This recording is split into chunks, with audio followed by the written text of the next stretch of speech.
tax situation there? Is that what you're telling me? Yes, absolutely. Yes. And so the first one I was referring to is a 1031 exchange, which only applies to investment real estate. The second one I'm referring to is called a deferred sales trust. A real eye-opener to see that there are ways that people can use the regulatory framework, if properly structured, to invest 1031 exchange dollars in things that you would not think were like kind to what they exited from. So it was very impressive. I got to say, you are the first one I've seen pull this off, and I'm pretty hesitant to believe in a lot of these kinds of things.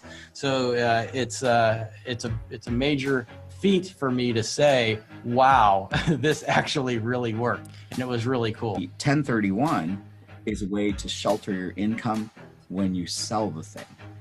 The DST is a way to avoid the 1031 and not have to suffer the time penalty. For career and during different tax periods, we've seen, these tax avoidance, tax minimization, offshore, all these different strategies undertaken to minimize or avoid taxes. And then I can tell you that, some of them are just not worth the trouble. And so I was skeptical. Admittedly, I was skeptical. I thought, oh yeah, here we go, another one of these, right? And then they say, no, it really is different, right? So look more closely. We looked more closely. We had, honestly, 2 years of conversations. 2 years. Now we were being due diligence at the same time that we were doing due diligence, but 2 years is a long time to be, sort of flirting with the idea of and getting to know the people and getting to really understand the transaction. Yeah, long story short, we got comfortable, although we are not tax attorneys, lawyers, or estate planning attorneys, that at least, from an investment perspective, that, it made sense to sell a highly appreciated asset, get liquid, hold that in this type of a deferred or installment sale type of instrument, and then just be in a position then to do the most important thing. I'm probably stealing your next question, which is time.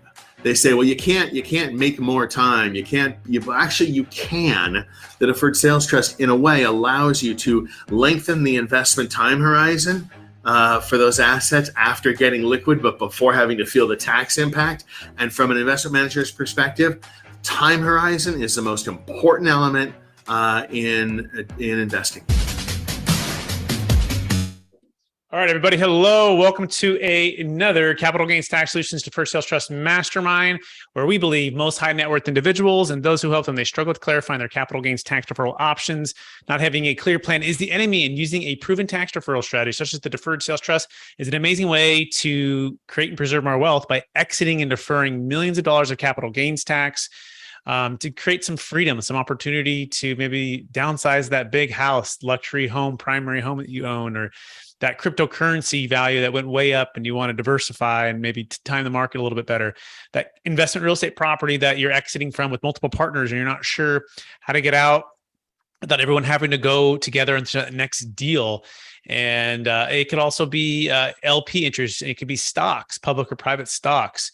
Whatever it is that you might be selling, you might want a solution. And beyond that, you also probably want a team to help you not only execute the strategy, but help you to unlock what the Deferred Sales Trust could do. And so this is what we're about here at the Deferred Sales Trust Mastermind every Friday at 10 a.m. Pacific Standard Time, 1 p.m. Eastern, where we're going to be breaking down deal stories that have closed, that are closing, some common objections and questions that audience has, and then open up for you answer for your deal or for maybe a client of yours that you're trying to help out. And so I am connected with and work with some of the best in the business already, and we would love to become part of your dream team. And for those who don't know me, my name is Brett Swartz, and I'm founder of Capital Gains Tax Solutions. And I have Jake Miller and Pierce York with me today. We'll start with Pierce. Pierce, how are we doing today? We are doing awesome. How are you guys doing? Doing great. You got a new haircut. It's looking clean and crisp there. A little crispy. Nice. That's very good. And Pierce is out of Newport Beach. He's a luxury realtor and commercial broker down there, as well a Deferred Sales Trust advisor, part of our team. He's also co-hosting the podcast. And then we also have Jake Miller, CPA Whispers, a financial advisor extraordinaire. Jake is calling from an undisclosed location in a different country, and he's actually in Mexico, where he has a lot of business down there. But Jake, how are we doing today? Doing wonderful, Brett. Appreciate the introduction, and always wonderful to be here with you and Pierce. Happy to help those individuals who are looking to transfer from one asset to another in a very protected, safe, legal, legit way where they can actually defer a lot of those otherwise tax burdens further down the future and use the bulk proceeds to reinvest rather than net of taxes. Absolutely. So we're talking a little about the vision, a little bit about what the Deferred Sales Trust is, and then we're going to talk about a deal close story of the week, and then we're going to open it up for questions. But before we go there, Jake, so people know, like, what are the roles, right? How does one execute this, or a better way to put it, who does someone need to help them execute a Deferred Sales Trust? Absolutely. Now, let's knock on wood a little bit. I don't want to say that anybody here listening to us right now is going to end up in the surgery room, but if you do, who are the important people there? You have the surgeon, you have the nurses, and you have a whole team of individuals, whether they're there at the operating table or if they're in the administration or wherever, right? So similarly, when somebody's having perhaps the biggest transaction of their life, there's various people that have different roles, and all of those roles are critical and important. Namely, you have a trustee of a trust. So if we're going to provide you a tax deferral because we're putting a trust in between you and the buyer of a transaction, then we need to have somebody who is truly third party, unrelated, unbiased, who can be a fiduciary for the assets of the trust. And oftentimes that trustee, that fiduciary, will hire a financial advisor, such as myself, or somebody who's qualified, somebody who knows and understands the intricacies of the Deferred Sales Trust and how to properly invest assets within. Of course, you've got the brain surgeon, or you've got the attorney himself who created this strategy 26 years ago, and his team of attorneys, by which we validate and we can confirm based on everyone's specific scenario if it makes sense, if the tax pain is significant enough that they want to work with a team of, Brett, myself, Pierce, everybody else ongoing for the life of the trust so that they can retain this tax deferral. Very good. And Pierce, who does this work for? Like, if someone wants to use this, who would be a good fit, or better way to put it, what wouldn't be a good fit based upon deal size? Yeah, so the deal size minimums are $1 million net proceeds and $1 million gain that go into the trust, because the pain's got to be big enough. Or you could do a couple different transactions that add up to $1 million, 500 and 500 if you got some business and you want to, and some crypto and you want to do both, or you have a primary home and a business, or whatever the combination thereof. As long as you kind of hit that $1 million proceeds into the trust and that $1 million gain, it's pretty much a home run every time.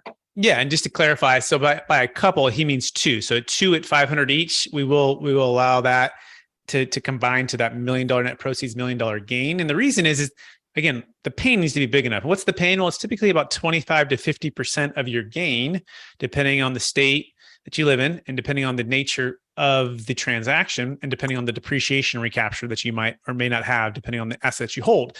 So one analogy we love to use is like in a Rubik's Cube. Everyone shows up, and your situation is a little bit different, right? And ideally, you might have one side right now that's all congruent in the same color, but your other side, and the other side could be your time and your energy, right? The other side could be the debt you have. It could be lack of diversification. It could be estate tax. It could be a number of challenges. And the key is to try to, as much as possible, work within the framework of the Deferred Sales Trust and the strategy to help make congruency. And so some of these major things that we believe the Deferred Sales Trust provides is not only tax deferral for that capital gains tax, but also income tax deferral, in that you can delay the income from the trust, and until you receive it, do you actually pay tax? And so think of it like an IRA or a 401k. You delay taking or spending that money and you put it into this vehicle, and that vehicle is growing at a rate based upon the investments that are growing. And in that scenario, until you take a distribution, are you paying any tax? And so with the Deferred Sales Trust, it's the same concept. However, we do like to see some payments come out within the first 2 years. It doesn't have to be the full amount, but understanding that the nature of this trust is that you're lending these funds to the trust in exchange for a promissory note So you're becoming a bank, and those notes are typically structured at 5, 6, 7, 8% net of recurring fees. And the goal is to pay the original amount back plus that interest rate. And you'll pay tax slowly as you receive these funds. But really the vision is, what does it do for you if you don't have to be tied up with the 1031? If you don't have to overpay for a property, if you don't have to go into a bunch of debt. In other words, what if you could downsize from your big home that's worth a lot of money, but you're living in it and it's a primary home, it doesn't qualify for a 1031. And now that could be put into this cash flowing producing trust, right? That's diversified and is invested in some of the biggest companies in the world with someone like Jake Miller, who's a financial advisor, or perhaps back into real estate or a business of your own when it makes sense for you. So depending on what you're trying to achieve, our goal is to try to bring clarity to how the Deferred Sales Trust can help you achieve it. Jake, do you want to add anything else to that before we open it up for the close story of the week? Absolutely. At the end of the day, people are wanting to transition from one asset to another. And that transition might be real estate to cash. That might be business interests to real estate. That might be marketable securities, or it might be a captive insurance company, or it might be any number of assets, but there's going to be some kind of transfer that is typically taxable. But when we use the Deferred Sales Trust appropriately, it's not, it's deferred, and individuals are able to reinvest the gross proceeds again, net of attorney fees rather than net of taxes. And that puts the power of timing. I think in the little intro video, David Young, he mentioned that one of the most important things is the power of timing, so that people can be in control of if and when they are taxed, and to some extent, what kind of tax they're taxed at. And the Deferred Sales Trust becomes a tool by which people have more control of their financial lives. Excellent. And how about estate tax too, Jake? Just real briefly touch on, because one of them is deferral, but the other one is actually elimination of estate tax, is removing it outside the taxable estate. So explain quickly what the Deferred Sales Trust can do for those that are worth more than about 24 million married at this point, 12 million single. Absolutely. Well, Brett, both you and Pierce work with people every day who are accumulating more and more assets. Sometimes you're even helping them buy luxury homes or multifamily homes, what have you. And as they're purchasing these assets, and these assets appreciate over time, these assets give them a rent, their overall net worth is climbing. Currently, there's a ceiling or a threshold for exemptions in regards to the estate tax or the death tax. And right now, those are relatively high, around just over $24 million married filing joint. However, that's looking to cut in half in 2026 with the sunset of the Tax Cuts and Jobs Act.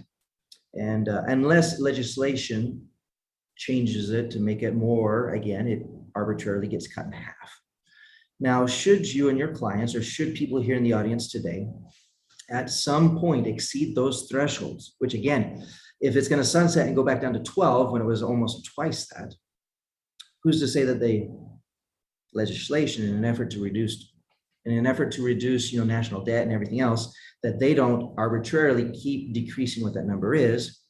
What is that threshold again? So that threshold, essentially, everybody, if they pass away, there's going to be a tax on what you can leave your family members or your heirs should it exceed the exemption.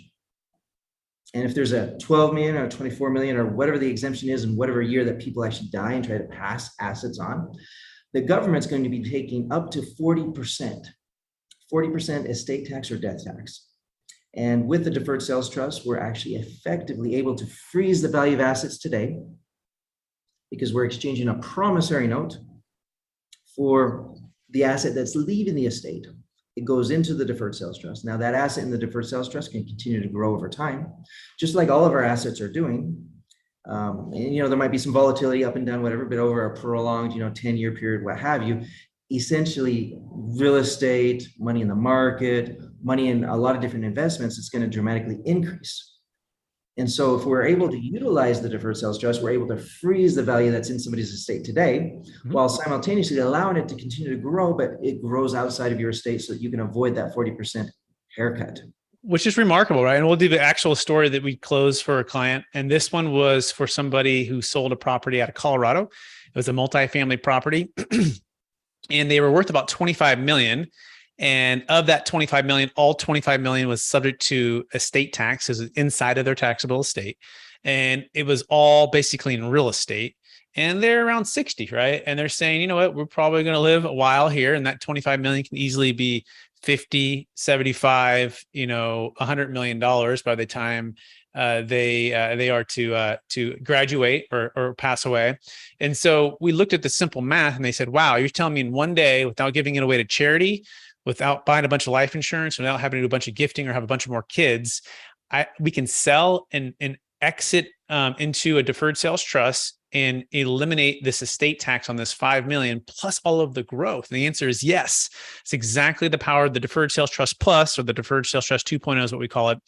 And that happened, and it's done, and it's a great opportunity for you if you have some estate tax challenges to connect with us and find out more about that. You can go to capitalgainstaxsolutions.com, as well go to strategictaxsolutions.com for Jake or myself. Great. So that being said, we're going to dive right into the deal close story of the week, and then we're going to be opening up for questions.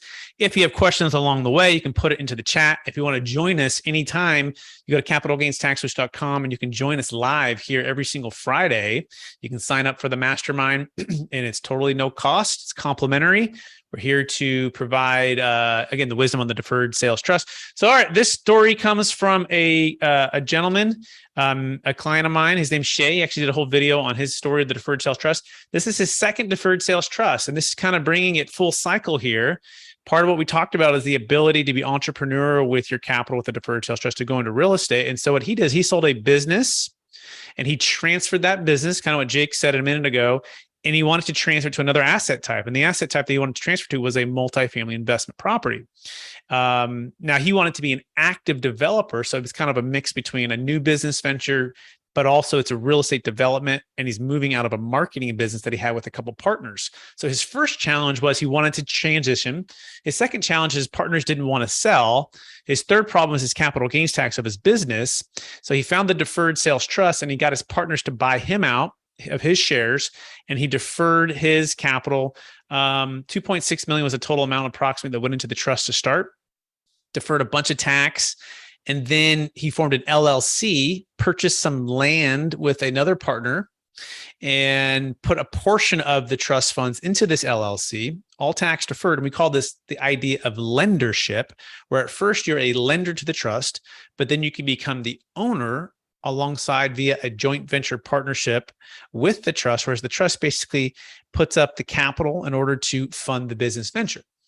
And so this is exactly what he did. He used the capital that's owed to him that would have been paid to the government to fund the business venture to build the units. Okay, so he builds the units, and he also put some personal capital in, and the other partner put some capital in, and his partner was a construction specialist.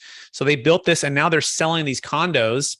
And as they're selling them, not only is Shay creating new promissory notes for new value that's coming into the trust, but also his partner, who liked it so much as well, he's starting his own first Deferred Sales Trust. And so this is neat because we're talking about hundreds of thousands of dollars as they're exiting these units. And the vision for them is to just build onto the Deferred Sales Trust with multiple promissory notes, and then be able to use those funds for the next business venture, which is to build even more units and more locations. They like Alabama, they like Tennessee. So that is the deal close story of the week. Jake, any thoughts or comments there on what just happened? I love it, Brett. This is a great example of how once the first transaction is done, it's not the end of the story.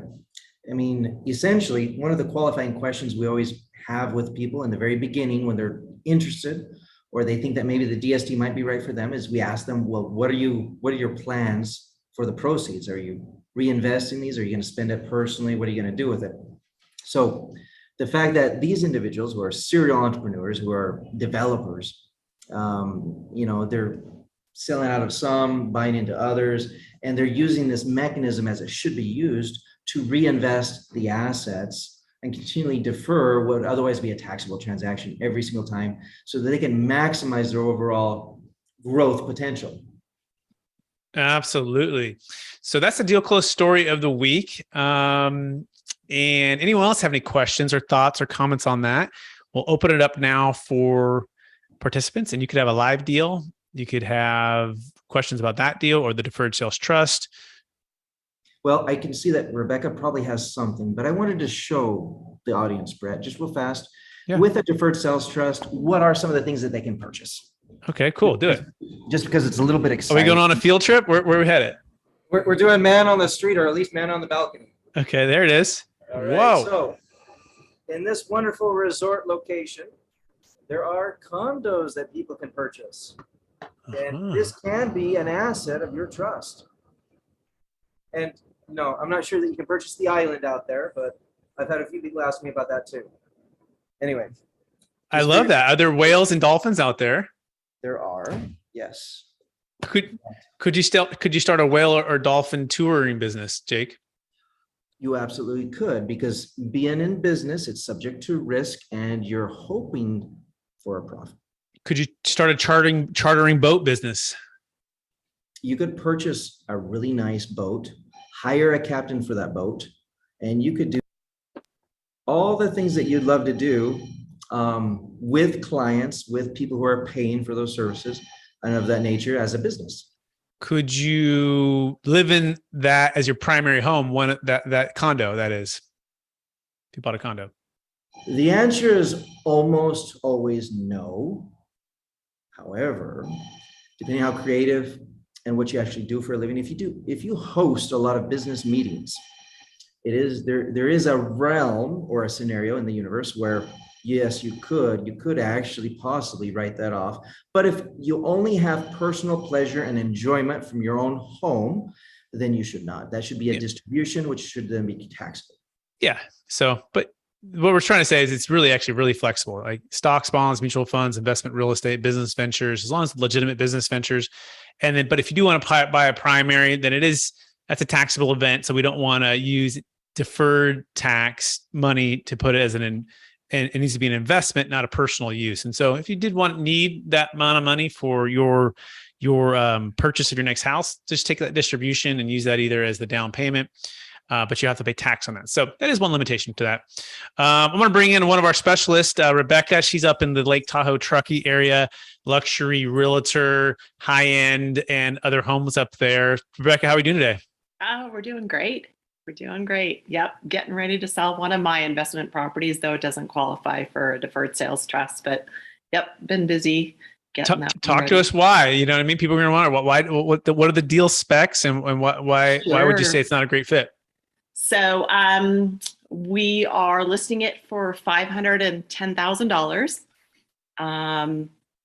We purchased it for 182 almost 20 years ago. So I think we're doing pretty good on that investment side. Definitely has been depreciated along the way.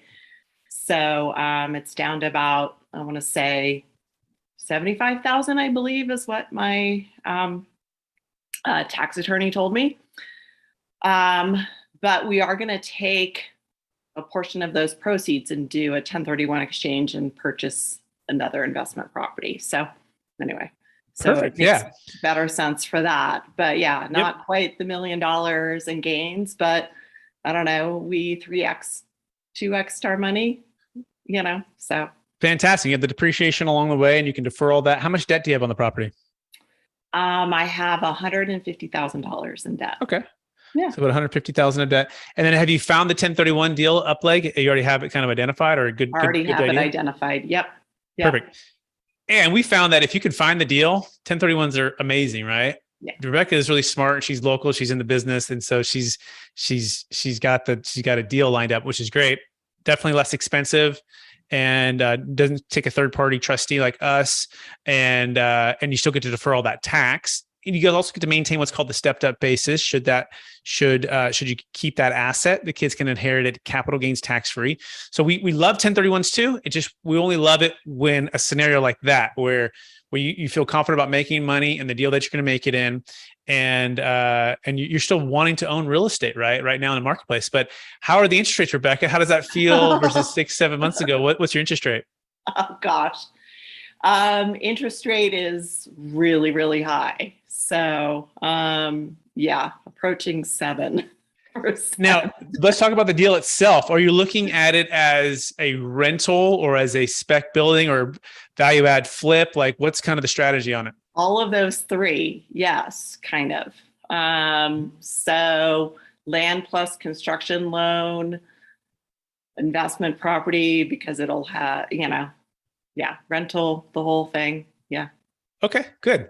And So, then flip and sell it in a couple of years. So, and by the way, this is what Rebecca and her husband have done for years, right? Construction, development, ground up, renovation. So that they're in that zone. So I think that's awesome. Now, fast forward, that property you buy, because you have to buy equal rated value for about 510, right? From what you're selling it for, the one you're selling for now, turns into $1 million or $1.5 million. What's the projections on the exit? What do you think it might be? So not that one, but the one we're working on right now, the projection for the exit, different house, worth over 3 million. We'll have, $1 million, probably $1.3 million into it. It'll be a primary, but, we won't need to buy another primary. So, yeah. So you planning on selling that one too, is what you're saying? In about 2 years. Okay. Right. So live there for 2 years. And then perhaps that's going to be the DST. What do you think? Definitely. Okay. No doubt about it. Yep. Excellent. That's great, Rebecca. So, by the way, how is the Lake Tahoe, Truckee area right now for the market? What's your take on the real estate up there? Things are starting to move again. I'm seeing properties with multiple offers again. So, and that's pretty typical. What we're coming back to is more of a typical real estate cycle. Typically in our area, people want to buy homes before the snow flies so that they can get into a place. And so there's still a huge demand, still plenty of buyers out there. And so, like I said, we're seeing multiple offers on properties if they're priced well. So yeah. People want to get in touch with you to buy a house or sell a house in Lake Tahoe, Truckee. How can they find you? So they can, my website is RebeccaMunson.com, RebeccaMonson, or text or call me at 530-448-9740. Amazing. Fantastic. So we're open back up for more questions, but those are some cool things, right? So we want to try to bring in real life scenarios from people that are making decisions. And there's a thing called cash flow and a thing called tax flow. And we want to encourage you to not only just think about cash flow, but really think about your tax flow situation and what that might look like, right? And that includes the 121 exclusions if you live in a primary home. That includes 1031 exchanges. It includes Delaware Statutory Trust. Of course, includes Deferred Sales Trust. And again, think of your scenario. All of our scenarios are a bit sometimes jumbled. And we want to try to achieve congruency as much as we can. And that means different things for different people. It can mean retirement. It can mean being entrepreneurial. It could mean, getting out of cryptocurrency at the right time, right? To defer the tax, exiting a partnership from partners. So these are all the things that the Deferred Sales Trust can help to provide. So we also have Jim on the line. Jim, good to see you back. It's been a while. It has been a while. Apologize for the delay. I just my workload tripled, in the last month and a half here, so it's been a little crazy. But I have been checking in from time to time, hearing these deal stories, which are great. And I've been rolling this out to a couple of different people, and they did have a couple questions. The one benefit that I really like from this is that you can buy that investment horizon timeline. If you kind of got to the game late, the ability to offset those capital gains, defer them, gives you that time to really catch up with those investment dollars, which I really like. But a couple of questions that came up. One guy is selling a home down in San Diego. The other one is selling a business. But they had asked that, and they're in California, so they had asked that if they set up the trust, and it's a 10-year agreement, if they move within that 10 years to a different state, are they still beholden to those California taxes? And so it's a great question. Let Jake take that one because I was talking a lot. Jake, what do you think? Let's just speak to nexus. When I say speak to nexus, nexus is kind of a tax term. It talks about the origin of where tax should have or would have been incurred or at least attached. And so if the properties, let's say, are in California, and there's a sale of that in California, even though it's being absorbed by the trust, California is going to maintain some stickiness because it was originally an asset located physically, tangibly in the state. And even though we're deferring everything, at some point in time, if that's all being tracked, now here's your other obstacle, so to speak. If that's all being tracked, because say that you sell a home in California, you invest in a business in Texas, then you sell that business in Texas, you invest in, I don't know, the casinos in Las Vegas, what have you. So you've got this stream of things going, and how far will the state actually track you? Well, I'll just attest that the state of California will track you as far as they possibly can. Absolutely. And they will always want, should you actually make a distribution of that principal, they'll always want that portion that is owed to them. Yeah. If it's a different kind of asset, though, like intellectual property, digital rights, things of that nature, then California doesn't have as big of a claim to the stickiness of that asset. And even though there might have been a transfer of that asset during the time that you had domicile or residence in California, it's not a California asset necessarily, it's a digital asset. So there's some things there that you need to properly prepare yourself with, you and your legal counsel, your tax counsel, everybody else, so that should you decide that, hey, I'm going to do the deferred sales trust, I'm going to grow things really big, then I'm going to move to Puerto Rico, and I want to only have to pay Puerto Rico taxes and stuff when I take it out of the trust. There's more than just using the trust that you need to do to prepare for something like that. So, yeah. So the short answer is yes, California. Because think about it, you could imagine you were Steve Jobs and you started out Apple, right? And you're like, okay, this thing's worth $1 trillion. I'm going to move to I'm going to sell it to the trust, move to Puerto Rico, and then I'm just going to take the proceeds, right, and slowly drain it out. So yeah, where it's at, it's going to stick. And there might be some nuances there with intellectual property, like Jake was saying, but basically, yeah, what is owed to California, but it's only triggered when you dip into the principal. So if you sell a $10 million primary home in La Jolla, San Diego, and the tax would have been $3 million. If you just keep that 10 million in the trust and you live off the interest payments, and if you're in the state of California, you'll pay ordinary income tax in that state of California, but they say you move to Texas and you keep those same interest payments. Well, California doesn't have any access to those interest payments because you're no longer in the state of California because that's ordinary income. But should you dip into that principal of that 10 million, yeah, that percentage, let's say 33 to 37% in California, depending if it's an investment property or primary, is going to be triggered, right? So you can't have your cake and eat it too here. That would be, that would be incredible, but California's owed what they're owed. Jake, do you want to add anything else to that? Any strategies that you might hear about in changing nexus are difficult. There are some things that can be done. Just as Brett and I are really good at helping people know and understand when it is appropriate to use a deferred sales trust, we can also help people understand various strategies on how to get out of one too, right? But changing nexus is a highly contested thing that some people have won and some people have lost to the IRS. And it's definitely a much longer, detailed conversation to have. So with stock, both public or private, would that change the scenario at all? If it were stock, marketable security type stock, not private security, that would almost be considered a digital asset, yes. So that would be a little bit easier to change nexus on liquidating something like that. Now, if it's private security in a private business in the state that you currently reside in, that would be a little bit more on the more difficult side. Okay, great. And then the other question that they had was these 10-year agreements, are they just set up in perpetuity, or is there like 1, 2, 3, and then? Yeah.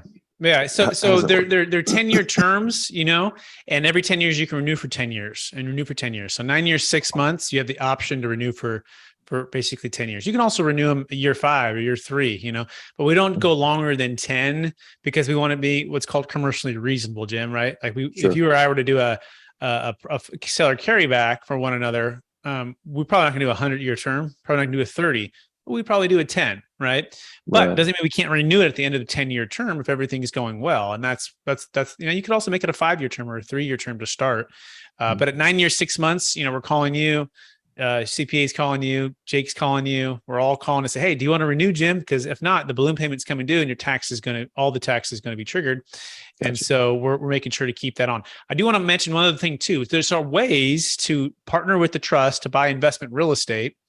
And there's a thing called cost segregation or bonus depreciation that could incur loss on a brand new depreciation schedule if you're an active owner, investor, GP with the trust. In that new asset, you can get up to 80% of that depreciation.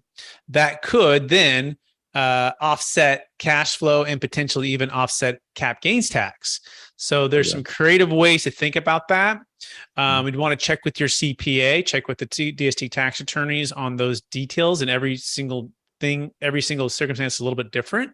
But that might be a creative solution, Jim, to the person who's moving out of state if they want to become an active GP in partnership with the trust to establish a new depreciation schedule, accelerate that, and then potentially draw on the trust and on the offset loss in a given year. Does that make sense, Jim? No, I love it. And that's why I like Shay's story too. I mean, hopefully he'll put on a clinic or a webinar for that. That's I like how he pulled that off.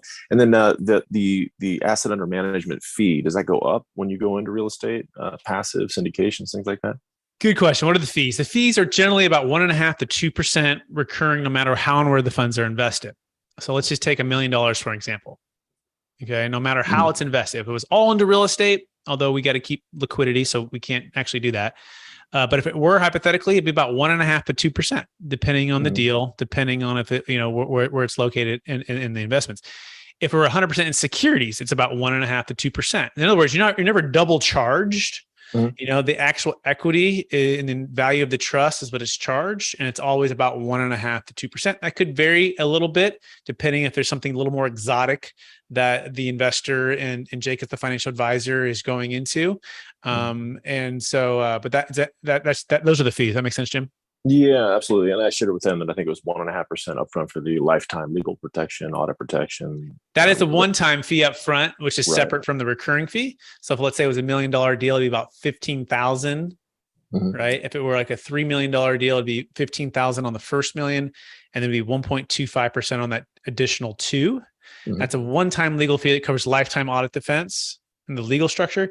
And then Jake Miller and myself are basically 1.5% to 2% on the net proceeds into the trust. So let's say they had $1 million debt on a $3 million sale. So on that $2 million, we're charging about 1.5% to 2% on a recurring basis. Okay. And then the last thing I had was I had shared with him that there is a 2.0, DST 2.0, and I wasn't quite sure what activated that or what basically. Yeah. So Pierce, so let Pierce jump in. He hasn't talked in a little while. Pierce, talk about the DST Plus. Why would someone use it? And the DST 2.0, what is it all about? Yeah. So what's unique about the DST 2.0 is that there's like a $5 million threshold.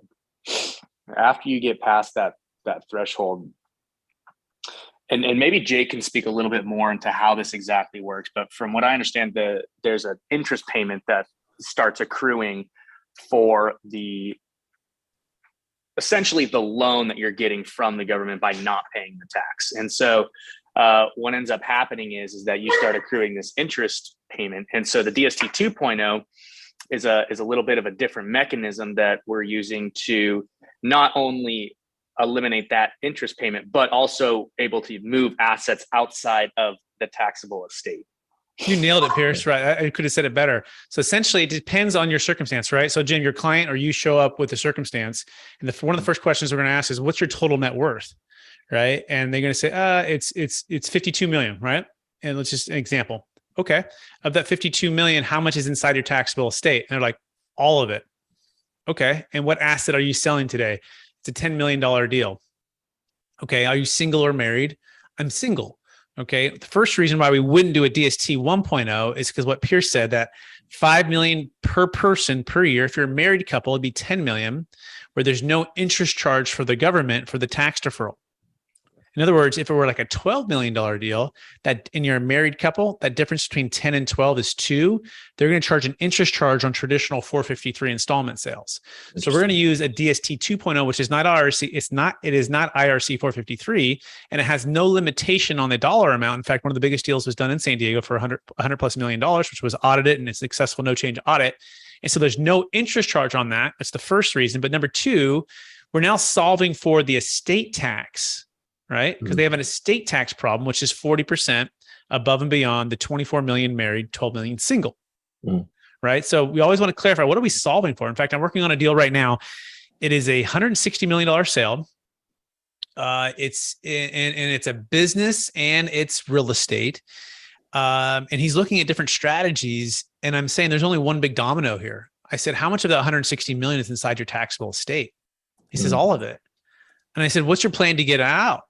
Well, I've been told about life insurance. I might, give away to charity. I might try to gift some of it, but I'm like, but that's a lot to try to get out all, what if at the close of escrow, we do it, we just solve that problem for you for the rest of your life. And he's probably, around 50 years old. So he's young, right? And he's like, Nice.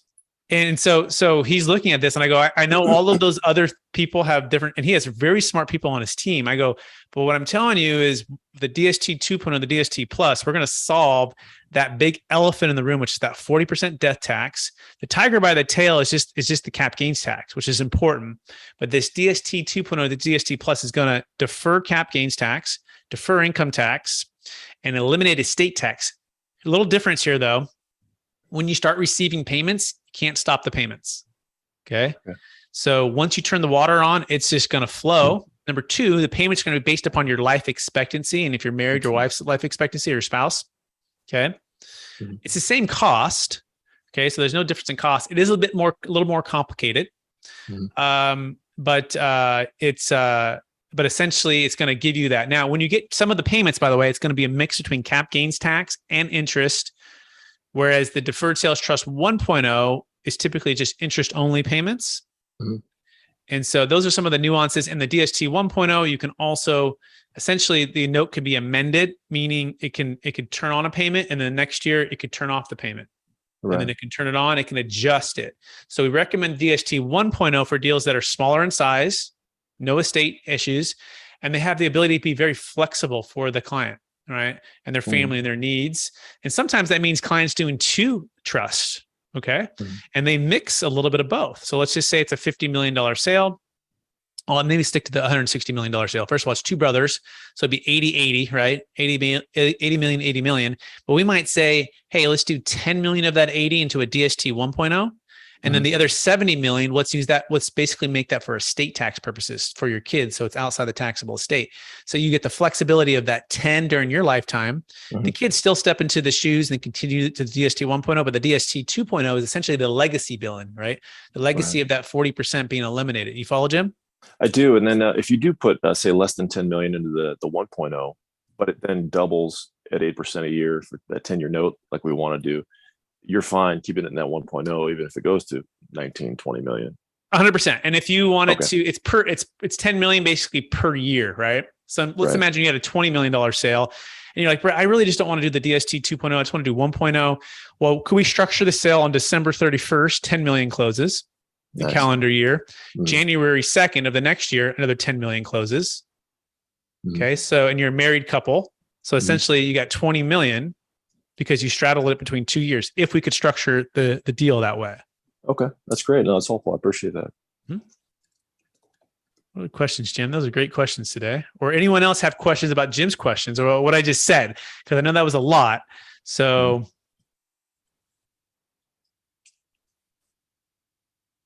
no, pretty good. I guess this is brain school. Go ahead, Pierce. What are some of the other nuances between the 2.0 and the 1.0 as far as flexibility is concerned? Everything else is the same. I mean, you can invest in the same things. It can partner with you via LLC to do new business venture. We got to keep the liquidity requirements, stocks, bonds, mutual funds of at least 20%.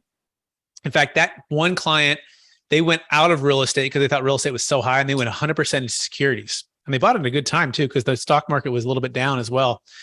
So that doesn't change. So everything else is consistent there. I basically laid out the main differences, Pierce. But the key again is just what are we solving for, right? What's our vision? What's our end goal? And then let's from there, let's reverse engineer to see which strategy is best. And by the way, sometimes it means a charitable remainder trust because they're like, hey, I'm all charitable. I'm really charitable. Great. Then you don't even need us. Let's refer you out to another attorney who does CRTs, or like Rebecca's scenario. Hey, we're still in the game. We still want to buy properties in 1031. Great. Don't need us. Go do 1031. Right now, you want to also realize that you want a 1031 company that gives you a backup plan. And we work with a strategic alliance that does that. Not every 1031 company is the same. So make sure you get with us on that. But yeah, that's really it, Pierce. I don't know if that answers the question or not. I think maybe just adding to it that with the 2.0, they have to take that distribution Where with the 1.0, there's a little bit more grace or leeway where you can start taking the interest out as you deem fit. There's a little more flexibility there with the 1.0. After you get above a certain dollar amount, there needs to be some required transactions. Yeah, but you can still delay that 2.0 for a couple of years and then start it. But once it starts, it's not stopping. It's just going to continue until you die. And then it goes to your spouse. And then when your spouse dies, and then the key is you've changed the nature of it. You're no longer inside the taxable estate, which we did the math on this, by the way, for this particular potential client. $180 million. I just say, hey, let's imagine you and your brother, $180 million. You guys are around 50. Let's say you 10 times that, right? Every 3 to 5 years, you're able to double that with some of the investments you guys are doing. I think I estimated that it would go to like 1.6 billion if they did that and they lived to 100 years old. And then I reverse engineered that. I said 1.6 billion minus 24 million if, married, or collectively, if you did it all, it'd be like 44 million with the current exemptions. Then I times that by 40%. It was like a $640 million tax elimination. And they're like, and I'm just meeting him for the first time. I got referred over, so I'm working on it. And it's like, we'll see, we'll see. He's looking at it. He goes, I gotta think about it. I'm like, no problem. Meet with us, go through it. We'll see what happens. I'll report back to you if he does the deal or not. But we've had 2 calls so far, but I think sometimes people's brains explode and they're very, cautious because they've been working with teams for a very long time. And we're the new person on the block, if you will, for them. But that's also, we work on a conditional engagement. We don't charge anything unless the client does the deal, but we will present, show, share deal stories, clients, banks, references, all of the legal track record, and let the client make the decision at the end of the transaction. But we don't want them to go too long. So the one thing I was telling them was like, when's it going to close? What could close 30, 60, 90 days? Okay, well, let's get going now. And the human nature is to be like, well, let's wait to see if we have a deal. It's like, well, then that could, it squeezes the time. So one thing we really encourage everybody is to plan your exit plan and get with us early. Our feelings are never hurt if you don't use the Deferred Sales Trust, but at least give yourself that window where you're not getting squeezed by the deal. You're not getting squeezed by the buyer, maybe not cooperating, and you're not getting squeezed by the IRS rules, which basically states that if you don't structure and put the trust in place prior to the buyer removing contingencies, then it's too late and we won't do the deal. So those are just a few things. Who else has questions for Jake, myself, Pierce, even Jim? Jim, you have more questions here? You're welcome to jump right back in. I actually do. So with public or private stock, is there a sales schedule that you have to enact with that, or do you just is there a full disposition of all the securities at once, or how do you guys set that up? I know you mentioned that Netflix stock sale at one point. Did they do it monthly? Did they do it all in one question. tranche? Jake, you want to answer that one? Sure, absolutely. We can do it by a schedule, and oftentimes that's better, or that's more in your favor rather than doing it all at once. Just placing trades, especially if some of them are private stocks, doesn't really occur all in the same day anyway, specifically if there's millions of dollars of assets. They oftentimes say that it takes about 3 trading days just for marketable securities when you get over $1 million.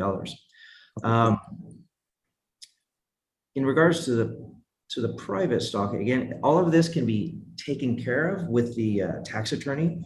We can provide them that schedule. We prefer that all of the transactions occur in the same fiscal year for the client. That way, having it all be captured by a trust that was also established in that same year has more cohesion and it works better. Okay. That's helpful. I appreciate that. Yeah, good question. Yep. So you can dollar cost average out, you can dollar cost average in. You have one trust, and they might have multiple promissory notes, Jim. Let's say they had $10 million in Apple stock. And they're like, I definitely want to exit 3 right now, but I want to see if the other, 7 will go up. Exit the 3 into the Deferred Sales Trust. That's promissory note number 1. Same trust. 6 months go by. That 7, let's say, grows to 10 again. You're like, sweet. Let's exit another 3, right? Now now it's promissory note number 2. So you have one at 3 million, the second at 3 million. And, so hypothetically, you could just keep doing this scenario and you're just taking these chips off the table, right? And you have multiple promissory notes based upon the time that you exit it, 1 trust, and then vice versa. You get with Jake and you're like, Jake, we can dollar cost average back in, right? This is pretty cool, really cool, right? Or we can go buy real estate if the market goes down. We can diversify into some big companies. That's the beauty of this. And by the way, for cryptocurrency, it's like mind blowing, right? Because Bitcoin was at 68,000, 69,000 a coin, dropped all the way, I think, to like 15,000 a coin. Incredible, right? Just think about that. If you would have sold 6-7 months ago, whatever it was, all of it. In fact, we had a client, Jake and I had a client. We told her to do it. I mean, we told her, we encouraged her, hey, would you consider exiting? She exited at $5 million to start, and of $50 million that she bought for $50,000 at 54,000 a coin. And the coin went to 60, 65, 68. And I pinged her, I think, twice. And I was just like, maybe it's a good time to exit the rest of it or a bigger chunk. Sure. And she's like, no, I'm not quite ready. And we just closed the deal like maybe 3 or 4 weeks prior to that. So she's still getting to know us. So understandably, she wanted to see how we're going to do with the 5 million. But, Monday morning quarterback, she would have taken her, 45 million at that point, 5 million in the trust that now went to probably 70 million. If I had to do the math, I don't know, maybe 65, and exited all 65 million. Now she's got 70 million into the DST. Now picture this. The market then drops to 19,000 or 15,000 a coin from 68,000 a coin. And she could have bought back in. Like this is this is what you can do. Of course, that's Monday morning quarterback, but you diversify, do different things, buy some real estate. But time is what the Deferred Sales Trust gives you that no one else that we know with the flexibility and the legal track record can give you. So that's the Deferred Sales Trust. Any other questions or thoughts on that, Jim? Last one is just, do you have a case study broken out on a 10-year time horizon versus not getting in the trust and the cost savings, benefit, and budget impact model of that 10 years? Yep, we have that exactly. Yep, we have Excel files, we have analysis. That's typically once you're conditionally engaged with us, right? So if the client has a live deal, they sign a conditional engagement agreement, and then we can start to map all of those things out for and with them, with the tax team, by the way. So it's not a one size fits all. We got to look at the deal itself. We got to find out, do you take section 179? You accelerate depreciation? What was your basis? Do you have mortgage over basis? And then work our way and narrow it all down. Perfect. Okay. Yeah, I'll try to set up a call with you with this one individual. He's looking to sell his house right now. So. What's the value? I'm just curious. Do you know? He's at 6. He's right there just above Del Mar. Cool. So, what's the O on it? That's a good question. I want to say, I think it's less than 600,000. And you mentioned it's a primary, right? And did you also mention what the basis was? What's he in it for? I think no, I got to find that out as well. But I know one of the questions he did come back with was, how do I then move into another primary residence? So that was one question he had. Yeah. So that, I know there's a way of maybe selling off or using part of it, paying the gains on that, and then using that for a down payment. Yeah, depending on what his basis is, he might do a cash out refi prior to. Okay. And that's tax free as long as it doesn't go above his basis, right, on that debt. So, but if he doesn't have much basis left and he already has debt, then it could be a distribution at close. So close 6 million goes into the trust minus the 600,000. So 5.4. And then if he needed $1 million for the down payment, we schedule a distribution immediately. So then 4.4 is in the trust and 1 million goes to him. He'll pay tax on that $1 million, right? And so, just again, back to the Rubik's Cube, right? Everyone has a little bit different scenario. Let's hop on a call for 30 minutes and let's work through it to try to get it all congruent. Absolutely. No, I appreciate it. Cool. Excellent. Anybody else have any other questions, thoughts, concerns, hesitations, encouragement? We are here for you. And as a reminder, the new book is coming out. Look for an Amazon near you soon. Building a tax-deferred exit strategy. And it's a proven playbook for unlocking your ideal wealth plan when selling assets of any kind for yourself or your clients. It's my book, but I also have some amazing people in the book. They say to get in the room with very smart people. And some of the smart people are Jake Miller, who you just heard from a minute ago, as well as Kevin Harrington from Shark Tank and other multifamily syndicators, operators, and financial advisors, all in the book. And it's the story, it's the journey to the Deferred Sales Trust, and hopefully can unlock some inspiration and overcome some false beliefs of what it can do for you and your family and your clients. So check that out, Building a Tax-Deferred Exit Strategy, by going to capitalgainstaxsolutions.com soon and on Amazon. That being said, I think we're kind of much running out of time here. Unless anyone has any last questions or thoughts, happy to answer them. If you can unmute yourself, it looks like maybe we have something in the chat here. Maybe. Let's take a look at it. Is it builds up? What a great way to solve multiple intricacies. Thank you for the comment, Micah. Yes, thank you so much. Other than that, Jake Miller, people want to get in touch with you. Where can they find you? strategictaxsolutions.com, as well as 1-800-773-1848. Pierce York, people want to sell a Newport Beach property or commercial real estate property in the Los Angeles area. Where can they find you, sir? Yeah, you can go to kingdomluxuryrealty.com.